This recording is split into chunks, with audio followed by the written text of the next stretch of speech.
kwamba yeye na timu hiyo wanamalizana ama anaondoka kwa mujibu wa taarifa ambazo zipo. Anaitwa Dimitar mwenye umri wa miaka 49 ambaye ni raia wa Bulgaria. Tayari ameaga rasmi ndani ya kikosi hicho. Na kwa namna ambavyo nimekuwa nikijaribu kumfuatilia na kufuatilia namna ambavyo amekuwa na mafanikio, moja ya sifa kubwa ambayo anayo ni kufundisha katika nchi tofauti tofauti. Na nimeona pia amewahi kufundisha nchi ya India kwenye upande wa football, lakini pia Palestina pale, na baadhi ya ana leseni ya UEFA A, na anapendelea mfumo wa 4-3-3 mtindo wa ushambuliaji. Sasa ukijaribu kumfuatilia mafanikio yake, kuanzia 2011 aliteuliwa kuwa mchezaji kocha wa klabu ya Futsal Grand Pro Vienna. Aliongoza klabu hiyo na kushinda nyaraka za ligi ya futsal nchini Bulgaria mara 5 mfululizo. Sasa safari yake kimataifa msimu wa 2015-16 alisimama Spartak Vienna na kuisaidia klabu hizo kurejea na kupanda ngazi kwa maana ya ligi ya 3. Lakini pia kwa upande wa mafanikio hivi karibuni katika upande wa Kameruni, aliongoza Victoria United kushinda ligi ya ushirikiano wa South West Region League mwaka 2022. 2023-24 alifanikisha Victoria United kushinda taji la ligi kuu Elite 1 kwa mara ya kwanza katika historia ya klabu. Sasa ukijaribu kumfuatilia kwenye upande wa kimataifa, ni kama hana nafasi kubwa sana kwenye michuano mbalimbali mikubwa ukiachana na ligi za ndani. Na pengine sasa unaiona nafasi yake akienda kumaintain ndani klabu ya Simba. Nitaangalia na mahitaji ya Simba kwa msimu 2025-26 ni aina gani ya mwalimu ambaye anahitaji. Ukienda kwenye ngazi ya ufundishaji, maana yake kila mwalimu ana nafasi yake kwenye upande wa ufundishaji. Ni kumaintain tu wachezaji ambao nao na kutengeneza programu yako ambayo ni nzuri, ambayo unaweza kuwatumia wachezaji wao kwa manufaa mazuri zaidi na wakakuletea matokeo. Kwa katika msimu ambao umemalizika pale Gaborone, ni moja ya mwalimu pale Botswana ameisaidia Gaborone United kutoa taji. Maana yake pasina shaka ni mwalimu ambaye amefikia malengo ambayo Gaborone walikuwa wanahitaji. Na ukiangalia Gaborone, tiketi ambayo wamepata ya kushiriki michuano ya klabu bingwa barani Afrika ni chini ya mwalimu huyu ambaye wao walimwajiri pale South Africa Botswana. Sasa ukiangalia kwenye mafanikio, sio kwamba ni tunazungumzia kwamba ni kocha mkubwa kiasi hicho mwenye status kubwa barani Afrika, kwa sababu mafanikio yake sio mafanikio ambayo yapo barani Afrika sana, ambayo watu wengi wamewatazama, kama ambavyo unaweza kumtajia mtu mapema jina la Florey Denge, ama mtu ukamtajia jina mapema la mtu kama Piso Musomane, atakimbilia kuangalia namna ambavyo mafanikio ya huyu mwalimu yupo. Lakini kuna walimu wengine wamepita baadhi ya vilabu vingine wana mafanikio makubwa, na watu wamebaki wakitazama CV zao, lakini na wameenda maeneo wameshindwa kufanya vizuri, pengine kutokana na mazingira ya ufanyaji wa kazi. Sasa ukimwangalia Dimitari ni moja ya mwalimu ambaye sitaki kumweka kwenye level ya kwamba ni mwalimu ambaye anaweza akafikia mafanikio ama akaifikisha Simba kwenye malengo yake 100% kwa msimu mmoja ambao anaweza akaja ndani ya Simba. Anahitaji muda. Kila mwalimu sehemu ambapo anapoenda anahitaji muda, na hawezi akakupa ushindi katika michezo 5 mfululizo. Anaweza akakupa ushindi katika michezo 5 mfululizo, lakini michezo takriban 5 isitoshe kukupa kwamba ni dira ipi ambayo Simba wapo nayo katika msimu mzima, kwa sababu michezo 5 hakuna ambacho atakuwa amekibadilisha, walau katika mwezi mmoja, miezi miwili, katika sababu kwa mwezi mmoja unaweza ukacheza michezo 5 pekee ambayo ndio unaicheza. Sasa kama ndio unacheza hiyo michezo, maana yake kiashiria cha wewe kusema timu yako iko katika ubora yake unaanza kuijenga kwenye viwanja vya mazoezi. Sasa ukiangalia wakati akiwa kocha wa unaweza kusema Foster, au unaweza kusema ni mwalimu ambaye kwenye falsafa yake ni mtu ambaye anapenda mpira wa ndani, yani mpira wa haraka wakati wa kucheza timu. Kwa mfano ukienda hata kwenye eneo ambalo amepata nafasi ya kumfuatilia,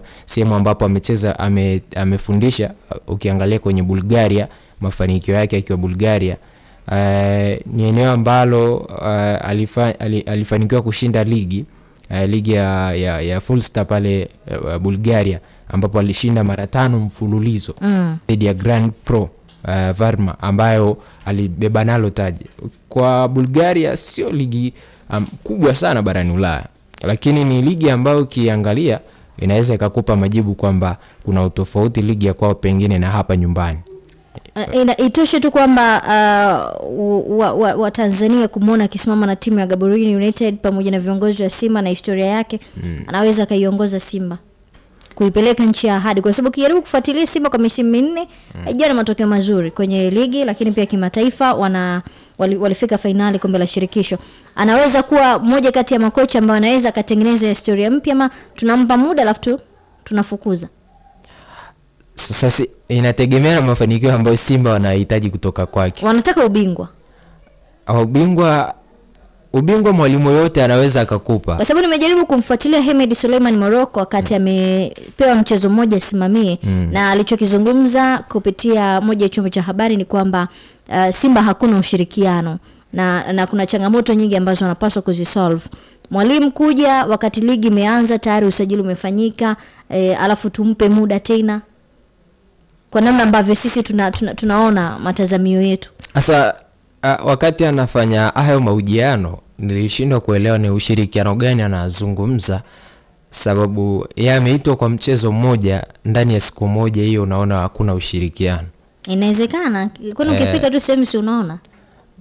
Asa ushirikiano kwamba wite anipe ushirikiano kwa siku moja eneo ambalo mimi nakaa. Alikaa na timu siku 3 kama sio 3 4. Asa siku 3 zinatosha kusema kwamba hamna ushirikiano.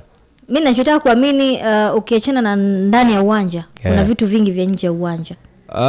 Mwalimu yote ambaye anakwenda sehemu ni mazingira mapya na tabia ya watu wanavyoishi, unaweza ukaamini kwamba huendani napo.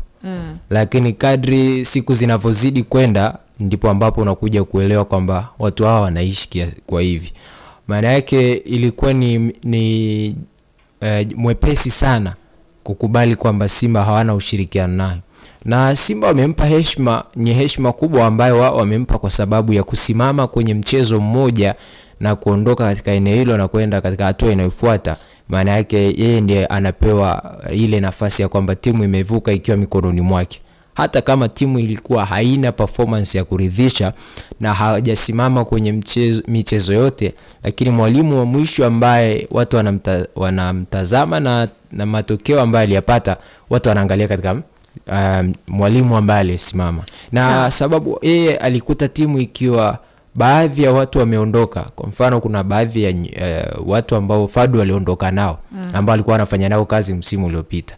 Mtu ambaye amesalia ni Suleiman Matola naye inaweza ikawa ni ngumu wakakaa kumwambia bwana hivi na hivi, na ni ngumu kuwaelewa wachezaji ndani ya siku 3 na ukatengeneza mfumo ambao pengine tungeenda kuona Simba ambao watu wengi wanaitamania kuiona kwenye macho yao, ikiwa inapiga pasi nyingi, sijui timu inacheza kwa pressure ya juu, mikimbio mingi uwanjani, mianya ya mpira inapitishwa, kwa sababu hakuna ambacho kipya Morocco alikuwa anakwenda kuongeza ndani ya Simba. Taarifa za ndani ni kwamba kocha wa Gaborone ameshaaga kwenye timu yake, kwa taarifa ambazo zinaendelea kusambaa. Kuna possibility kubwa kapata nafasi Tanzania, kwa sababu sio official kwamba tayari atakuja Tanzania. Yes, lakini Simba wenyewe wamesema Jumatatu akirejea wanarejea na mwalimu mpya. Simba wao ndio wanajua ni aina gani ya mwalimu ambao wanamhitaji katika msimu huu, sababu wameshaanza msimu wakiwa na mwalimu wao, lakini baadaye alikuja kaondoka. Pengine mwalimu ambaye wanamhitaji ni mwalimu ambaye anaweza akawapa picha nzuri katika msimu, katika michezo pengine 10 ama 20 inayokuja mbele. Kama tusubiria michezo 20 tufungwe 10 tudraw 5 tushinde 5. Yaani 20 na jumuisha na michezo yote ya kirafiki ambayo wao watakuwa wanacheza.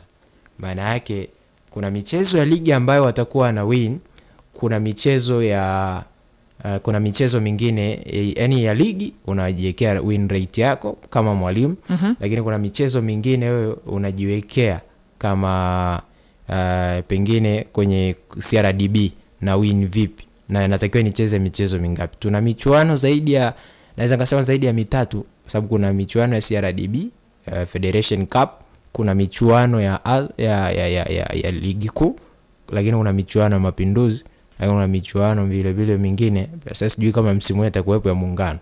Sasa ukiangalia hii michuano yote, vilabu vikipata nafasi ya kwenda kushiriki ambavyo ni title contender vya ligi yetu, maana yake mwalimu kwa msimu mzima lazima atakuwa anacheza michezo isiyopungua 49. Kwa kwenye hiyo michezo, maana yake unaangalia umesimama michezo mingapi, umeshinda mingapi, umeenda sare mingapi, na umefanikiwa kwa asilimia ngapi.